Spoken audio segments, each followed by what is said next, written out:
नमस्कार दोस्तों, प्रतिबद्ध क्लासेस में आपका स्वागत है। आज हम राजनीति विज्ञान संबंधित महत्वपूर्ण प्रश्नों की श्रृंखला का अगला भाग प्रस्तुत कर रहे हैं। उम्मीद है आपको प्रश्नों की श्रृंखला पसंद आ रही होगी। यह मध्य प्रदेश के एमपी सेट एग्जाम और असिस्टेंट प्रोफेसर तथा मध्य प्रदेश की अन्य परीक्षा हेतु लाभकारी सिद्ध होगी। तो चलिए आरंभ करते हैं मध्य प्रदेश सेट और अन्य परीक्षाओं के लिए राजनीति विज्ञान के महत्वपूर्ण प्रश्नों की श्रृंखला।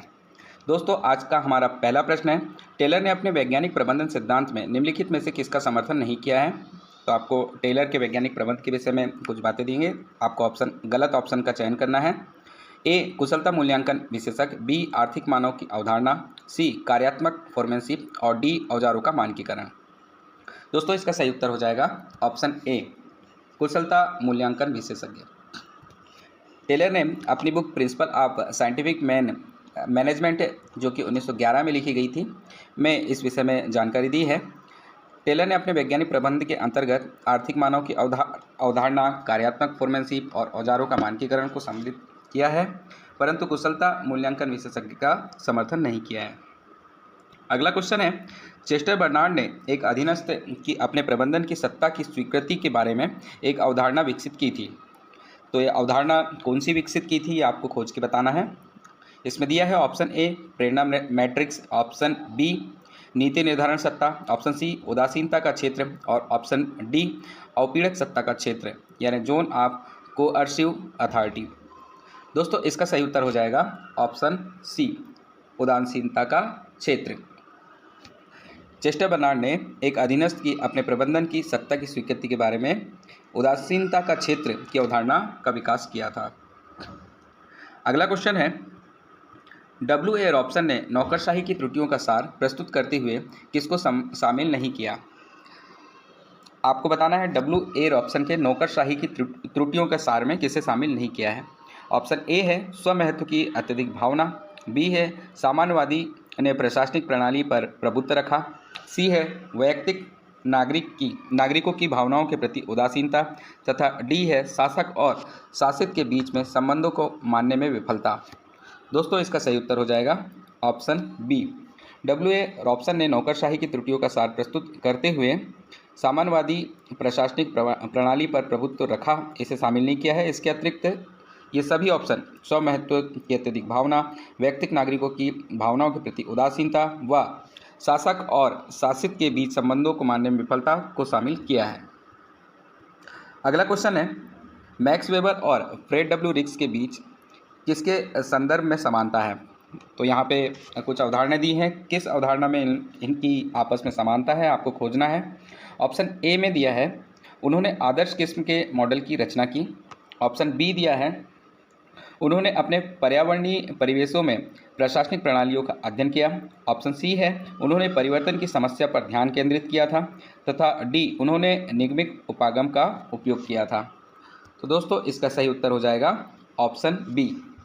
मैक्स वेबर ने अपने नौकरशाही सिद्धांत और फ्रेड डब्ल्यू रिक्स ने अपने प्रिज्मेटिक साला मॉडल में पर्यावरण परिवेशों में प्रशासनिक प्रणालियों का अध्ययन किया था। अगला क्वेश्चन है, ऊर्ध्वगामी संप्रेषण मूल रूप से अपरंपरागत होता है लेकिन किसके द्वारा सुधारा जा सकता है। तो इसमें पहले ही बता दिया है ऑप्शन मूल रूप से अपरंपरागत होता है, तो इसमें सुधार कैसे हो सकता है। ऑप्शंस दिए हैं, ऑप्शन ए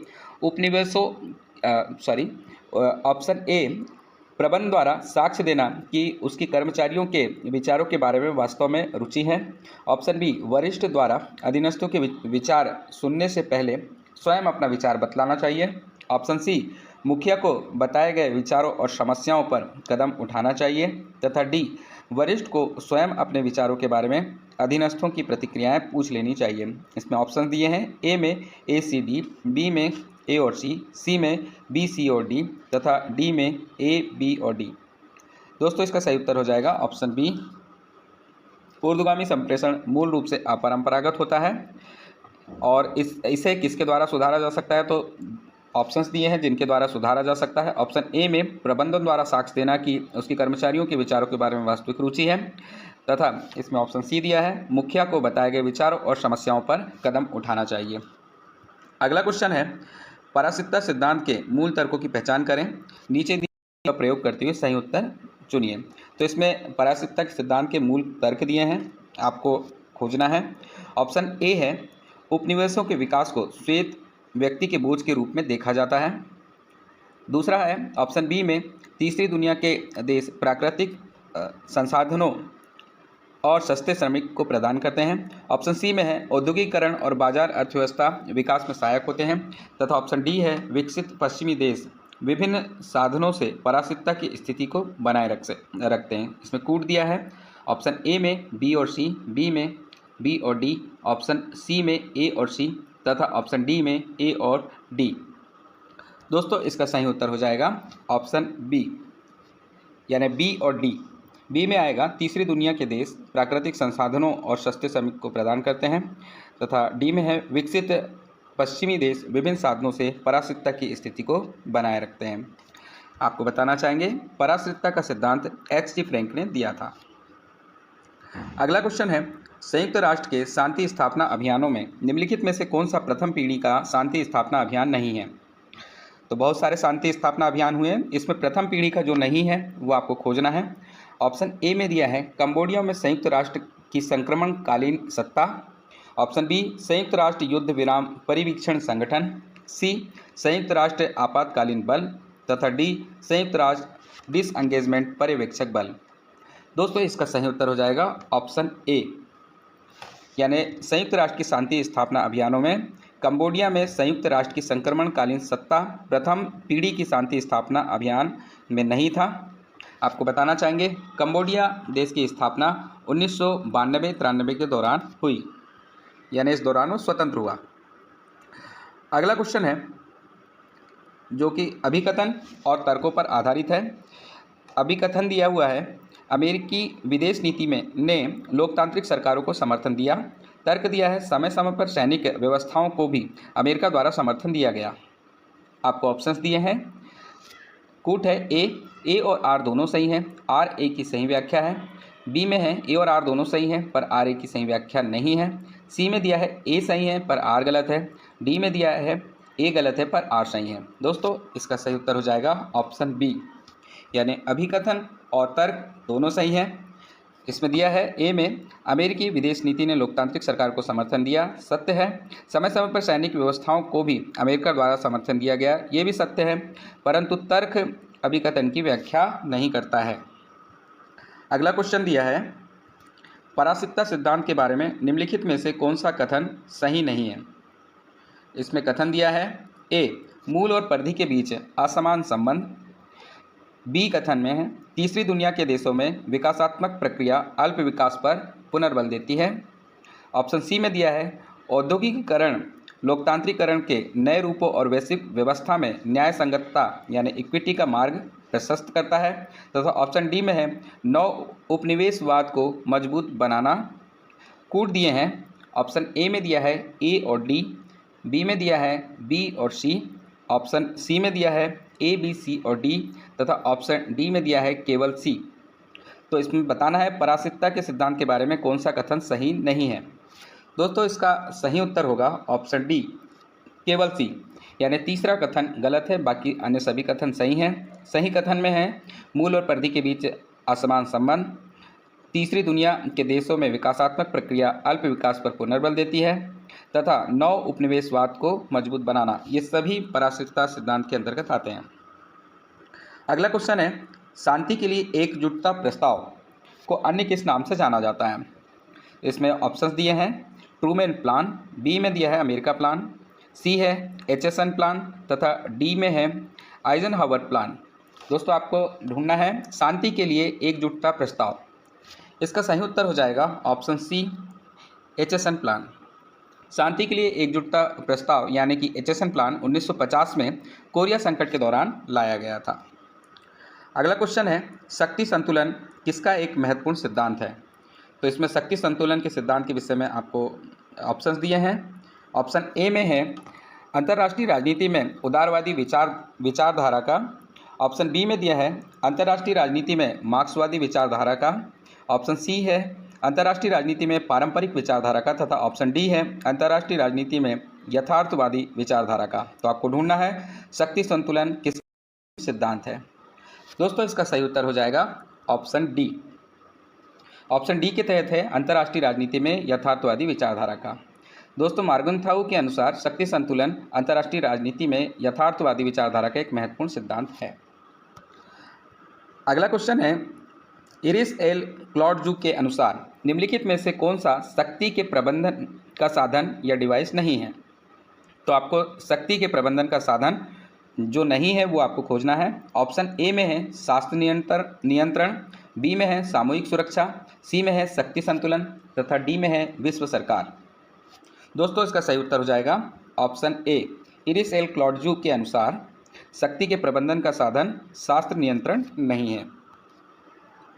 अगला क्वेश्चन है, यूरोप में अपनी प्रादेशिक संप्रभुता के साथ आधुनिक राज्य प्रणाली किस घटना के परिप्रेक्ष्य में पहली बार अस्तित्व में आई? इसमें ऑप्शंस दिए हैं। ऑप्शन ए वर्साई की संधि, option B Vienna congress, option C Westphalia संधि तथा ऑप्शन डी बर्लिन कांग्रेस। तो आपको यहाँ बताना है यूरोप में प्रादेशिक संप्रभुता के साथ आधुनिक राज्य प्रणाली किस घटना के परिप्रेक्ष्य में पहली बार अस्तित्व में आई? दोस्तों, इसका सही उत्तर हो जाएगा ऑप्शन सी वेस्टफेलिया संधि। यूरोप में अपनी प्रादेशिक संप्रभुता के साथ आधुनिक राज्य प्रणाली 1668 में वेस्टफेलिया संधि के परिप्रेक्ष्य में पहली बार अस्तित्व में आई थी। अगला क्वेश्चन है, कैरन ए मिस्ट के अनुसार प्रथम पीढ़ी के शांति स्थापना अभियानों का सर्वाधिक प्रभावी बनाने के लिए निम्नलिखित में से कौन सी शर्त आवश्यक नहीं है? तो आपको इसमें बताना है प्रथम पीढ़ी के शांति स्थापना अभियानों का सर्वाधिक प्रभावी बनाने के लिए कौन सी शर्त जरूरी नहीं है? ऑप्शन ए दिया है एक स्पष्ट एवं व्यवहारिक अधिदेश या अभियान का उद्देश्य, बी दिया है अमेरिकी बलों को भी शांति स्थापना अभियान में रखा जाना चाहिए, सी है अधिदेश और बल की संरचना में शामिल पक्षों की सहमति तथा डी है संयुक्त राष्ट्र सुरक्षा परिषद के सदस्यों का मजबूत वित्तीय एवं संभार तंत्री यानी लॉजिस्टिक समर्थन। तो दोस्तों, इसका सही उत्तर हो जाएगा ऑप्शन बी। ऑप्शन बी में लिया है अमेरिकी बलों को भी शांति स्थापना अभियानों में रखा जाना चाहिए। यह आवश्यक शर्त नहीं है, बाकी सारी आवश्यक शर्त हैं। अगला क्वेश्चन है जो कि अभिकथन और तर्क पर आधारित है। अभिकथन दिया हुआ है गुटनिरपेक्ष नीति शीत युद्ध के काल में अधिक प्रासंगिक थी तथा इसका तर्क दिया है आर गुटनिरपेक्ष देश नरवंशी और धार्मिक भेदों के आधार पर विभाजित हैं। तो इसमें आपको ऑप्शंस खोजना है। ऑप्शन ए में है ए और आर दोनों सही हैं, आर ए की सही व्याख्या है, बी है ए और आर दोनों सही हैं पर आर ए की सही व्याख्या नहीं है, सी में है ए सही है पर आर गलत है तथा डी है ए गलत है पर आर सही है।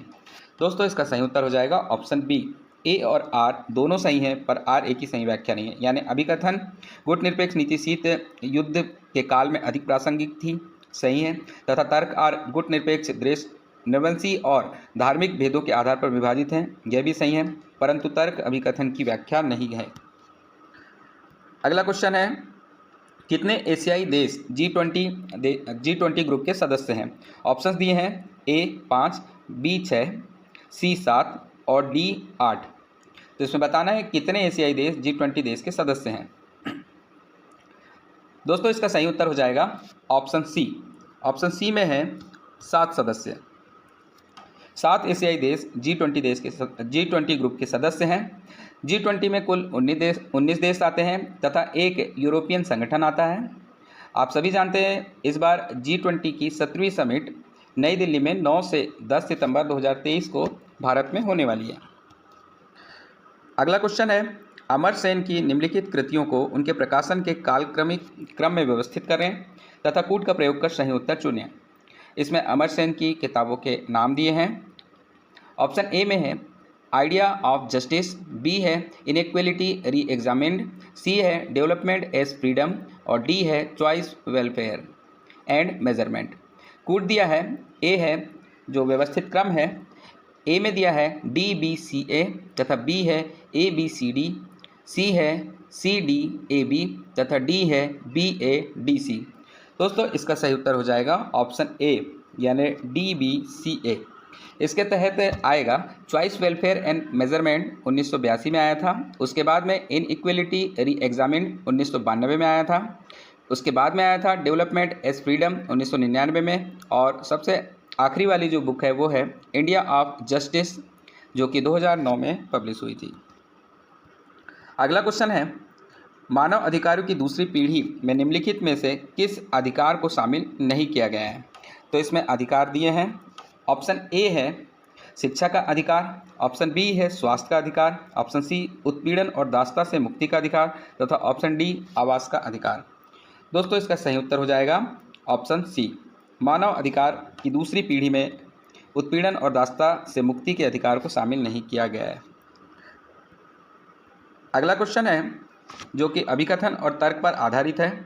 अभिकथन दिया है, अभिकथन ए कौटिल्य मजबूत शासक की आवश्यकता पर बल देता है तथा तर्क दिया है उसे समाज में अराजकता के खतरे तथा व्यवस्था स्थापित करने के लिए अनिवार्यता का उत्कृष्ट बोध था। आपको ऑप्शन दिए हैं, ऑप्शन ए में है ए और आर दोनों सत्य है तथा आर ए का सही स्पष्टीकरण है।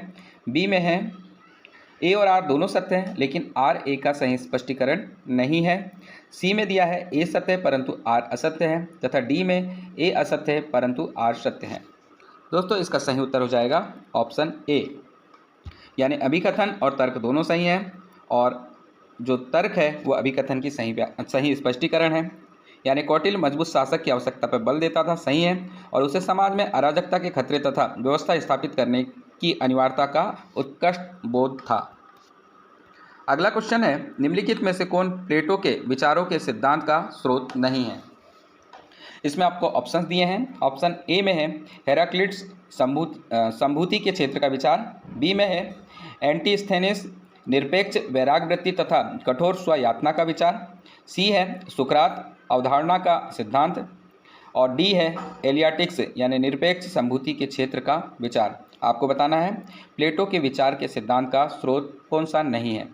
दोस्तों इसका सही उत्तर हो जाएगा ऑप्शन बी, एंटीस्थेनिस निरपेक्ष वैराग्यवृत्ति तथा कठोर स्वयातना का विचार, यह प्लेटो के विचारों में शामिल नहीं है। बाकी सभी शामिल है। हेराक्लिट से उन्होंने संभूति के क्षेत्र का विचार लिया, सुकरात से अवधारणाओं का सिद्धांत लिया तथा एलियाटिक्स से निरपेक्ष संभूति के क्षेत्र का विचार लिया है। अगला क्वेश्चन है जो कि अभिकथन और तर्क पर आधारित है। इसमें अभिकथन दिया हुआ है लाभ के लिए श्रम संपत्ति का स्रोत और औचित्य है तथा तर्क आर है इसका कार्य पृथ्वी को उपभोज्य सामान में बदल देना है। तो आपको कूट दिए हैं। ऑप्शन ए और आर दोनों सत्य है, आर ए का सही स्पष्टीकरण है। बी में दिया है ए और आर दोनों सत्य हैं लेकिन आर ए का सही स्पष्टीकरण नहीं है। सी में दिया है ए सत्य है परंतु आर असत्य है तथा डी है ए असत्य है परंतु आर सत्य है। दोस्तों इसका सही उत्तर हो जाएगा ऑप्शन ए, अभिकथन और तर्क दोनों सत्य हैं तथा तर्क अभिकथन का सही स्पष्टीकरण है। अभिकथन ए के तहत लॉग के लिए श्रम संपत्ति का स्रोत और औचित्य है, ये सत्य कथन है तथा तर्क इसका कार्य पृथ्वी को उपभोज्य समाज में बदल देना है, यह भी सत्य है। अगला क्वेश्चन है, निम्नलिखित में से कौन रॉल्स के अज्ञानता के आवरण की अवधारणा की एक विशेषता सही नहीं है। तो इसमें गलत विशेषता को खोजना है। रॉल्स के अज्ञानता के आवरण की अवधारणा की गलत विशेषता आपको इसमें खोज के बताना है। विशेषताएं दी है, ए समाज में अपना स्थान, अपनी वर्ग स्थिति अथवा सामाजिक हैसियत को कोई नहीं जानता। बी दिया है प्राकृतिक संपदाओं के वितरण तथा क्षमताओं में अपने भाग्य को कोई नहीं जानता। सी दिया है पक्षकार अपनी विशिष्ट मनोवैज्ञानिक प्रवृत्तियों को जानते हैं तथा डी दिया है पक्षकार अच्छे की अपनी अवधारणा के बारे में भी नहीं जानते। तो आपको इसमें अवधारणा की एक विशेषता सही जो नहीं है वो आपको खोजना है। इसका उत्तर है ऑप्शन सी, रॉल्स की अज्ञानता के आवरण की अवधारणा में जो शामिल नहीं है वह है पक्षकार अपनी विशिष्ट मनोवैज्ञानिक प्रवृत्तियों को जानते हैं। इसके अतिरिक्त बाकी की सभी जो विशेषताएं हैं वो शामिल है, जैसे समाज में अपना स्थान, अपनी वर्ग स्थिति अथवा सामाजिक हैसियत को कोई नहीं जानता, यह इसमें शामिल है। प्राकृतिक संपदाओं के वितरण तथा क्षमता में अपने भाग को कोई नहीं जानता, ये भी शामिल है। और पक्षकार अच्छे की अपनी अवधारणा के बारे में भी नहीं जानते, यह भी शामिल है। अगला क्वेश्चन है, निम्नलिखित में से किसने कल्याणकारी राज्य को एक प्रकार की दास्ता के रूप में वर्णन किया है। इसमें विद्वान का नाम दिया है। ऑप्शन ए में है कार्ल पापर, ऑप्शन बी है F.A. हेयक, ऑप्शन सी है आर नॉजिक और ऑप्शन डी है मिल्टन फ्रीडमैन। तो आपको इसमें खोज के बताना है। दोस्तों इसका सही उत्तर हो जाएगा ऑप्शन सी आर नॉजिक। दोस्तों अगला क्वेश्चन है, EMS नंबूदिरीपाद की पुस्तक महात्मा एंड इज्म निम्नलिखित में से किस विचारधारा के दृष्टिकोण से महात्मा गांधी का विश्लेषण है।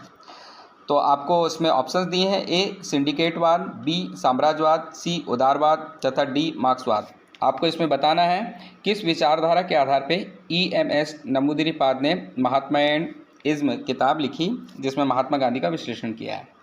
दोस्तों इसका सही उत्तर हो जाएगा ऑप्शन डी मार्क्सवाद।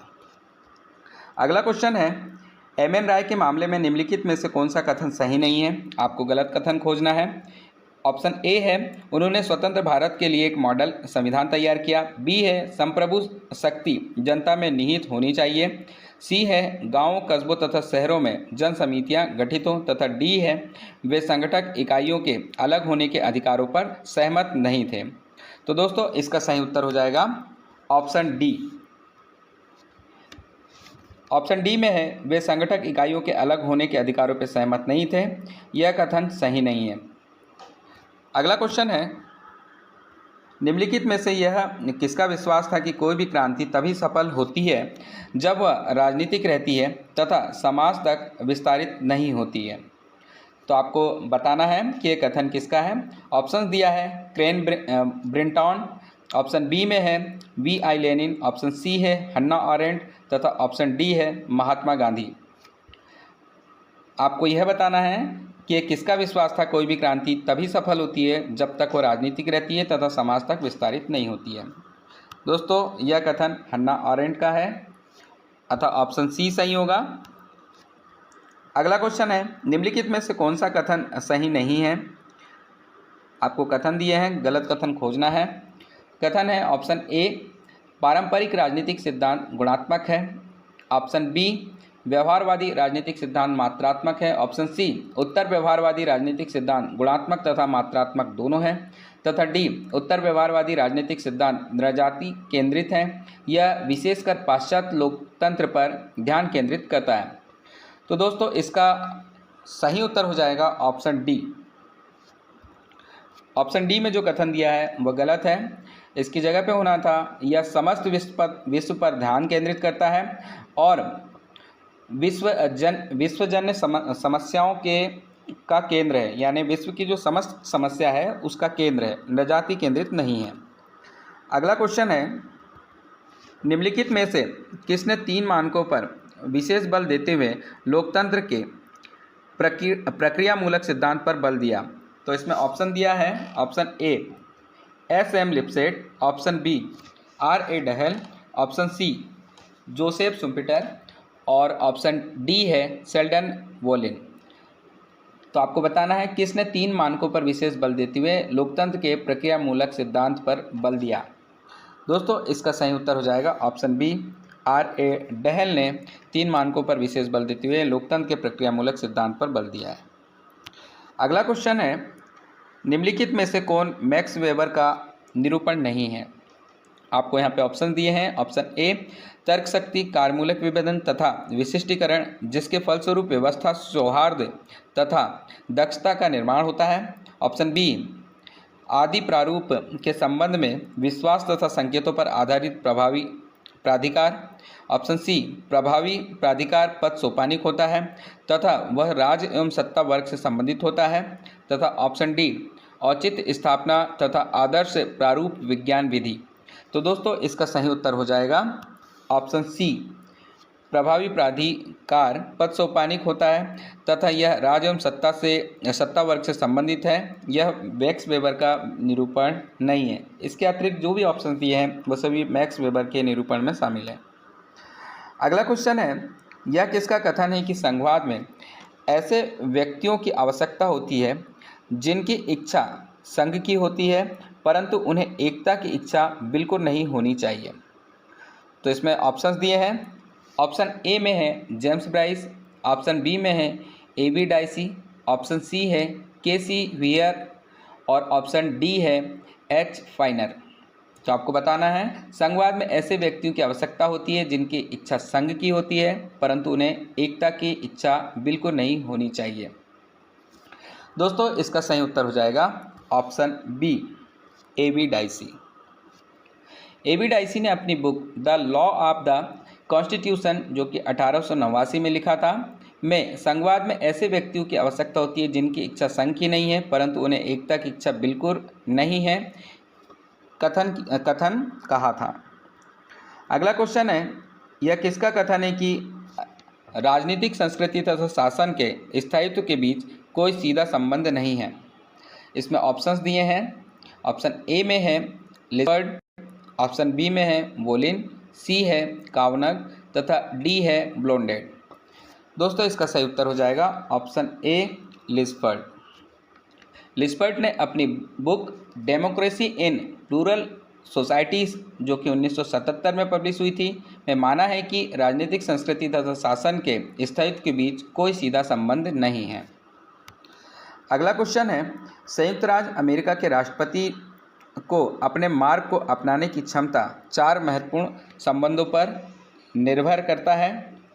इसमें दिया हुआ है, आपको बताना है। Option A congress, option B संघीय नौकरशाही, ऑप्शन सी सुप्रीम कोर्ट और ऑप्शन डी है मास मीडिया। उपयुक्त में से कौन निसंदेह सर्वाधिक महत्वपूर्ण है? तो इन सभी में से कौन सा सबसे ज़्यादा महत्वपूर्ण है वो आपको बताना है। दोस्तों इसका सही उत्तर हो जाएगा ऑप्शन ए कांग्रेस। संयुक्त राज्य अमेरिका के राष्ट्रपति को अपने मार्ग को अपनाने की क्षमता जो 4 महत्वपूर्ण संबंधों पर निर्भर करता है उसमें सबसे महत्वपूर्ण है कांग्रेस। अगला क्वेश्चन है, सी राइट मिल्स की रचना द पावर एलिट जो कि 1956 में पब्लिश हुई थी में निम्नलिखित में से किसमें अभिजनों का सामान्य विश्लेषण प्रस्तुत किया गया है? तो इसमें ऑप्शंस दिए हैं। ऑप्शन ए संपूर्ण पूंजीवादी जगत में, ऑप्शन बी उत्तरी अमेरिका तथा पश्चिमी यूरोप के विकसित पूंजीवादी जगत में, ऑप्शन सी उत्तरी अमेरिका, पश्चिमी यूरोप तथा जापान के विकसित पूंजीवादी राष्ट्रों में, तथा ऑप्शन डी दिया है संयुक्त राज्य अमेरिका के विकसित पूंजीवाद में। तो दोस्तों इसका सही उत्तर हो जाएगा ऑप्शन डी, संयुक्त राज्य अमेरिका के विकसित पूंजीवाद में अभिजन का सामान्य विश्लेषण प्रस्तुत किया है। अगला क्वेश्चन है, यह किसका निरूपण है कि शक्ति पैसा की तरह है? तो आपको बताना है किसने कहा है शक्ति पैसा की तरह है। ऑप्शन ए में C Wright Mills, option B Paul Sweezy, C में तालकॉट पार्सन्स तथा डी में है राल्फ मिलीबैंड। तो आपको बताना शक्ति पैसा की तरह है किसने कहा था? तो दोस्तों इसका सही उत्तर हो जाएगा तालकॉट पार्सन ने कहा है कि शक्ति पैसा की तरह है, इसलिए ऑप्शन सी। अगला क्वेश्चन है, के चाल पार्टी निम्नलिखित में से किसमें उत्तर द्वितीय विश्व युद्ध की दलीय व्यवस्था का वर्णन करती है? तो इसमें ऑप्शंस दिए हैं। ऑप्शन ए पश्चिमी यूरोप, ऑप्शन बी पूर्वी यूरोप, ऑप्शन सी संयुक्त राज्य अमेरिकी दल व्यवस्था तथा ऑप्शन डी उपयुक्त सभी। तो आपको बताना है उस दलीय व्यवस्था के बारे में जिसमें के चाल पार्टी के बारे में कहा जाता है। ठीक है, उत्तर द्वितीय विश्व युद्ध की दलीय व्यवस्था का वर्णन करती है। तो इसका सही उत्तर हो जाएगा ऑप्शन ए पश्चिमी यूरोप। अगला क्वेश्चन है जो कि अभिकथन तथा तर्क पर आधारित है। अभिकथन दिया है, सहवर्तन लोकतंत्र का एक अपूर्ण सिद्धांत है। तर्क आर दिया है क्योंकि वह वास्तविक विकल्प का मार्ग अवरुद्ध करता है। दोनों कथनों के संदर्भ में सही विकल्प आपको खोजना है। ऑप्शन ए में दिया है ए और आर दोनों सही हैं, आर ए का सही स्पष्टीकरण है। बी में है ए और आर दोनों सही हैं लेकिन आर ए का सही स्पष्टीकरण नहीं है। सी में ए सत्य है परंतु आर असत्य है तथा डी में ए असत्य है परंतु आर सत्य है।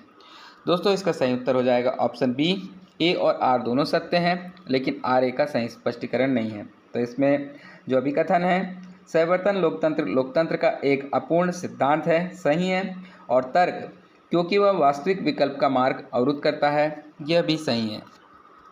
अगला क्वेश्चन है, यह किसका कथन है?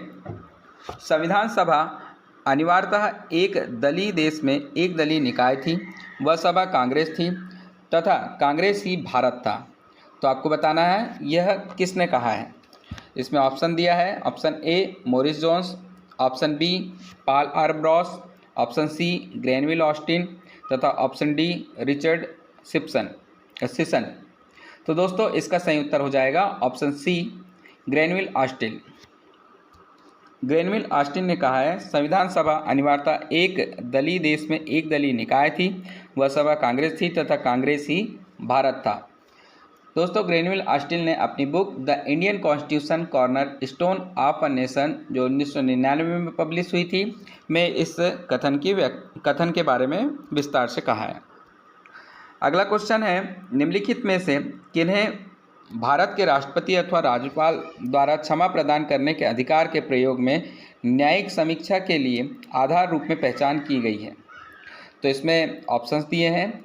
ऑप्शन ए कि आदेश को मस्तिष्क का प्रयोग किए बिना पारित किया गया है। ऑप्शन बी कि आदेश दुर्भावनापूर्ण है।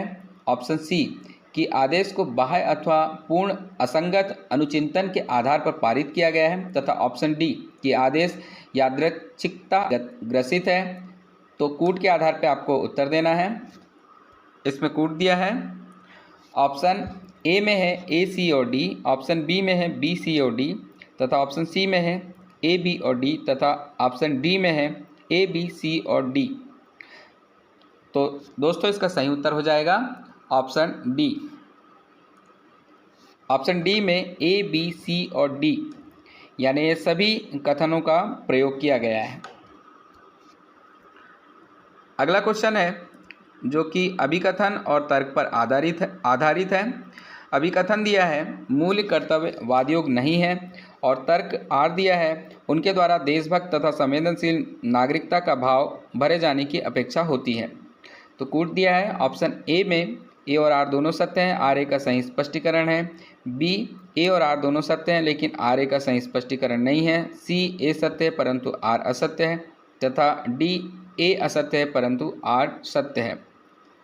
दोस्तों इसका सही उत्तर हो जाएगा ऑप्शन बी, ए और आर दोनों कथन सत्य हैं लेकिन आर ए का सही स्पष्टीकरण नहीं है। ए अभिकथन में मूल कर्तव्य वादयोग नहीं है, सत्य है। तथा तर्क दिया है उनके द्वारा देशभक्ति तथा संवेदनशील नागरिकता का भाव भरे जाने की अपेक्षा होती है, ये भी सत्य है परंतु आर ए का स्पष्टीकरण नहीं है। अगला क्वेश्चन है, निम्नलिखित में से कौन भारत में विधायिका के विशेषाधिकार हैं? तो आपको भारत में विधायिका के विशेषाधिकार बताना है। इसमें ऑप्शंस दिए हैं। ऑप्शन ए वाद विवाद तथा सभा की कार्रवाई को प्रकाशित करने का अधिकार तथा अन्य को इनके प्रकाशन से रोकने का अधिकार। बी दिया है सदन से अजनबियों को अपवर्जित करने का अधिकार। सी है आंतरिक मामलों को विनियमित करने का अधिकार। तथा डी है विशेषाधिकार का उल्लंघन करने के लिए सांसदों तथा बाहरी व्यक्तियों को सजा देने का अधिकार। कूट के आधार पर आपको उत्तर देना है। ए में है ए, सी और डी। बी में है बी, सी, डी। तथा सी में है ए, बी और डी। और डी में है ए, बी, सी और डी यानी सभी कथन। तो आपको बताना है भारत में विधायिका के विशेषाधिकार कौन से हैं। दोस्तों इसका सही उत्तर हो जाएगा ऑप्शन डी। ऑप्शन डी के तहत ये जो चारों विशेषाधिकार दिए हैं ये सभी विशेषाधिकार भारत में विधायिका को मिले हैं। तो दोस्तों यह हमारी आज की प्रश्न श्रृंखला का अंतिम प्रश्न था। कल फिर से ऐसे ही प्रश्नों के साथ पुनः मिलेंगे। धन्यवाद। जय हिंद।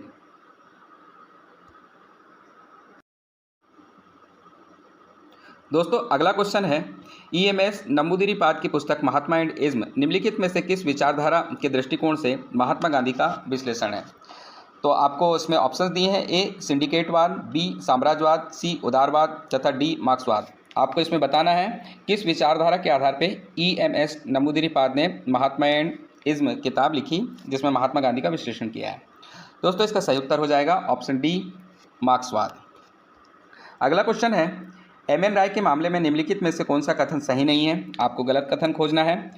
ऑप्शन ए है उन्होंने स्वतंत्र भारत के लिए एक मॉडल संविधान तैयार किया। बी है संप्रभु शक्ति जनता में निहित होनी चाहिए। सी है गांवों, कस्बों तथा शहरों में जन समितियां गठित हों। तथा डी है वे संगठक इकाइयों के अलग होने के अधिकारों पर सहमत नहीं थे। तो दोस्तों इसका सही उत्तर हो जाएगा ऑप्शन डी। ऑप्शन डी में है वे संगठक इकाइयों के अलग होने के अधिकारों पर सहमत नहीं थे। यह कथन सही नहीं है। अगला क्वेश्चन है, निम्नलिखित में से यह किसका विश्वास था कि कोई भी क्रांति तभी सफल होती है जब वह राजनीतिक रहती है तथा समाज तक विस्तारित नहीं होती है? तो आपको बताना है कि यह कथन किसका है। ऑप्शन दिया है क्रेन ब्रिंटॉन। ऑप्शन बी में है V I Lenin. Option C है हन्ना अरेंट तथा ऑप्शन डी है महात्मा गांधी। आपको यह बताना है कि किसका विश्वास था कोई भी क्रांति तभी सफल होती है जब तक वो राजनीतिक रहती है तथा समाज तक विस्तारित नहीं होती है। दोस्तों, यह कथन हन्ना अरेंट का है, अतः ऑप्शन सी सही होगा। अगला क्वेश्चन है, निम्नलिखित में से कौन सा कथन सही नहीं है। आपको कथन दिए हैं, गलत कथन खोजना है। कथन है ऑप्शन ए, पारंपरिक राजनीतिक सिद्धांत गुणात्मक है। ऑप्शन बी, व्यवहारवादी राजनीतिक सिद्धांत मात्रात्मक है। ऑप्शन सी, उत्तर व्यवहारवादी राजनीतिक सिद्धांत गुणात्मक तथा मात्रात्मक दोनों है। तथा डी, उत्तर व्यवहारवादी राजनीतिक सिद्धांत नृजाति केंद्रित है। यह विशेषकर पाश्चात्य लोकतंत्र पर ध्यान केंद्रित करता है। तो दोस्तों, इसका सही उत्तर हो जाएगा ऑप्शन डी। ऑप्शन डी में जो कथन दिया है वह गलत है। इसकी जगह पे होना था, यह समस्त विश्व पर ध्यान केंद्रित करता है और विश्वजन्य समस्याओं का केंद्र है, यानी विश्व की जो समस्त समस्या है उसका केंद्र है, नृजाति केंद्रित नहीं है। अगला क्वेश्चन है, निम्नलिखित में से किसने 3 मानकों पर विशेष बल देते हुए लोकतंत्र के प्रक्रियामूलक सिद्धांत पर बल दिया। तो इसमें ऑप्शन दिया है, option A S M. Lipset, option B R.A. Dahl, option C Joseph Schumpeter और ऑप्शन डी है शेल्डन वोलिन। तो आपको बताना है किसने 3 मानकों पर विशेष बल देते हुए लोकतंत्र के प्रक्रियामूलक सिद्धांत पर बल दिया। दोस्तों, इसका सही उत्तर हो जाएगा ऑप्शन बी, R.A. डहेल ने 3 मानकों पर विशेष बल देते हुए लोकतंत्र के प्रक्रियामूलक सिद्धांत पर बल दिया है। अगला क्वेश्चन है, निम्नलिखित में से कौन मैक्स वेबर का निरूपण नहीं है। आपको यहाँ पे ऑप्शन दिए हैं। ऑप्शन ए, तर्क शक्ति, कार्मूलक विभेदन तथा विशिष्टीकरण, जिसके फलस्वरूप व्यवस्था, सौहार्द तथा दक्षता का निर्माण होता है। ऑप्शन बी, आदि प्रारूप के संबंध में विश्वास तथा संकेतों पर आधारित प्रभावी प्राधिकार। ऑप्शन सी, प्रभावी प्राधिकार पद सोपानिक होता है तथा वह राज्य एवं सत्ता वर्ग से संबंधित होता है। तथा ऑप्शन डी, औचित्य स्थापना तथा आदर्श प्रारूप विज्ञान विधि। तो दोस्तों, इसका सही उत्तर हो जाएगा ऑप्शन सी, प्रभावी प्राधिकार पद सोपानिक होता है तथा यह राज्य एवं सत्ता वर्ग से संबंधित है। यह मैक्स वेबर का निरूपण नहीं है। इसके अतिरिक्त जो भी ऑप्शन दिए हैं वह सभी मैक्स वेबर के निरूपण में शामिल है। अगला क्वेश्चन है, यह किसका कथन है कि संघवाद में ऐसे व्यक्तियों की आवश्यकता होती है जिनकी इच्छा संघ की होती है परंतु उन्हें एकता की इच्छा बिल्कुल नहीं होनी चाहिए। तो इसमें ऑप्शंस दिए हैं। ऑप्शन ए में है जेम्स ब्राइस, ऑप्शन बी में है A.B. डाइसी, ऑप्शन सी है K.C. वियर और ऑप्शन डी है H. फाइनर। तो आपको बताना है, संघवाद में ऐसे व्यक्तियों की आवश्यकता होती है जिनकी इच्छा संघ की होती है परंतु उन्हें एकता की इच्छा बिल्कुल नहीं होनी चाहिए। दोस्तों, इसका सही उत्तर हो जाएगा option B, A.B. Dicey. A.B. Dicey ने अपनी book the law of the constitution, जो कि 1889 में लिखा था, में संघवाद में ऐसे व्यक्तियों की आवश्यकता होती है जिनकी इच्छा संघ की नहीं है परंतु उन्हें एकता की इच्छा बिल्कुल नहीं है कथन कहा था। अगला क्वेश्चन है, यह किसका कथन है कि राजनीतिक संस्कृति तथा शासन के स्थायित्व के बीच कोई सीधा संबंध नहीं है। इसमें ऑप्शंस दिए हैं। ऑप्शन ए में है लिस्बर्ड, ऑप्शन बी में है वोलिन, सी है कावनर तथा डी है ब्लोंडेड। दोस्तों, इसका सही उत्तर हो जाएगा ऑप्शन ए, लिस्बर्ड। लिस्बर्ड ने अपनी book democracy in rural societies, जो कि 1977 में पब्लिश हुई थी, में माना है कि राजनीतिक संस्कृति तथा शासन के स्थायित्व के बीच कोई सीधा संबंध नहीं है। अगला क्वेश्चन है, संयुक्त राज्य अमेरिका के राष्ट्रपति को अपने मार्ग को अपनाने की क्षमता 4 महत्वपूर्ण संबंधों पर निर्भर करता है।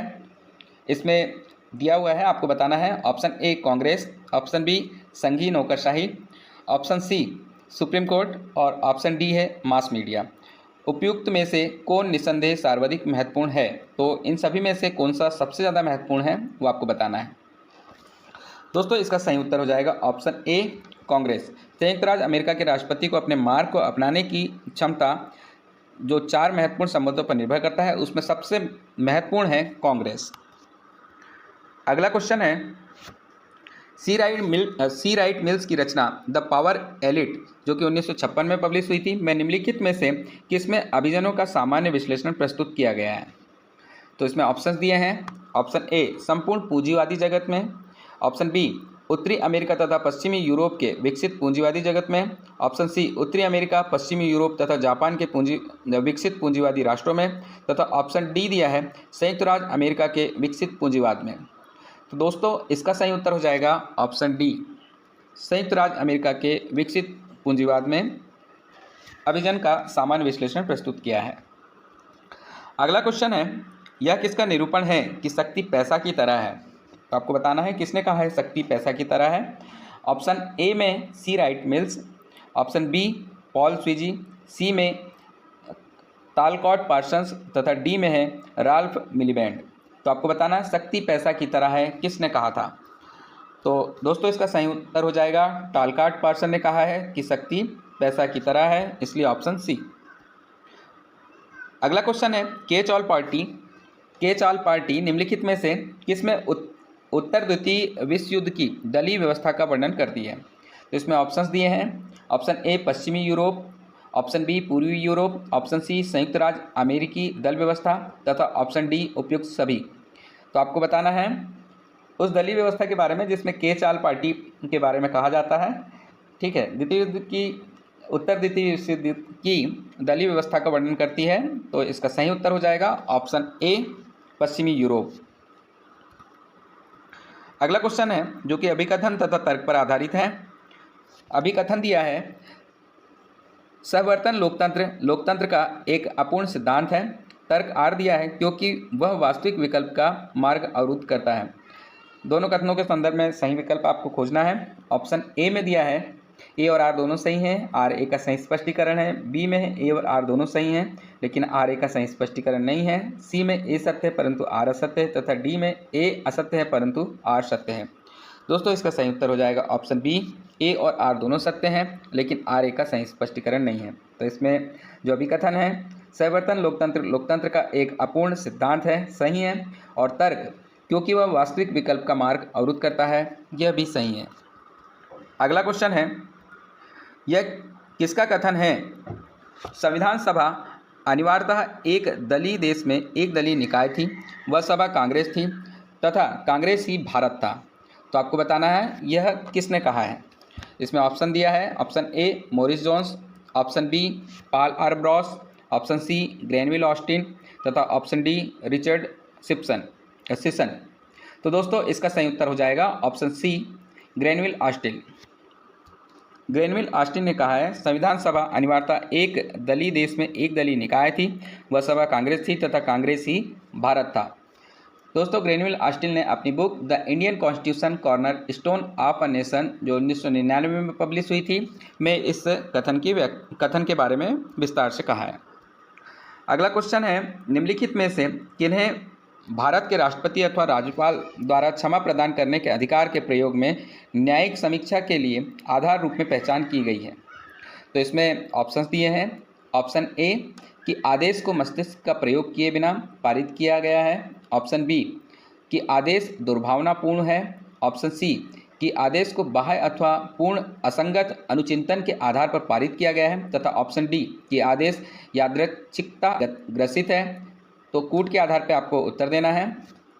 इसमें कूट दिया है, ऑप्शन ए में है ए सी और डी, ऑप्शन बी में है बी सी और डी तथा ऑप्शन सी में है ए बी और डी तथा ऑप्शन डी में है ए बी सी और डी।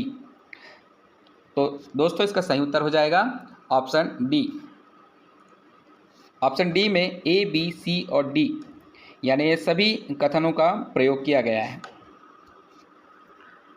अगला क्वेश्चन है जो कि अभिकथन और तर्क पर आधारित है। अभिकथन दिया है मूल कर्तव्य वादयोग नहीं है और तर्क आर दिया है उनके द्वारा देशभक्त तथा संवेदनशील नागरिकता का भाव भरे जाने की अपेक्षा होती है। तो कूट दिया है, ऑप्शन ए में ए और आर दोनों सत्य हैं, आर ए का सही स्पष्टीकरण है।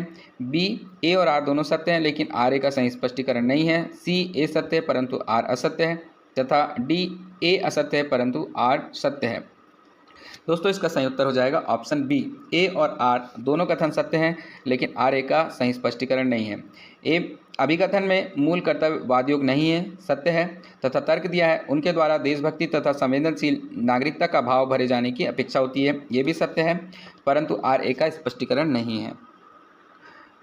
अगला क्वेश्चन है, निम्नलिखित में से कौन भारत में विधायिका के विशेषाधिकार हैं?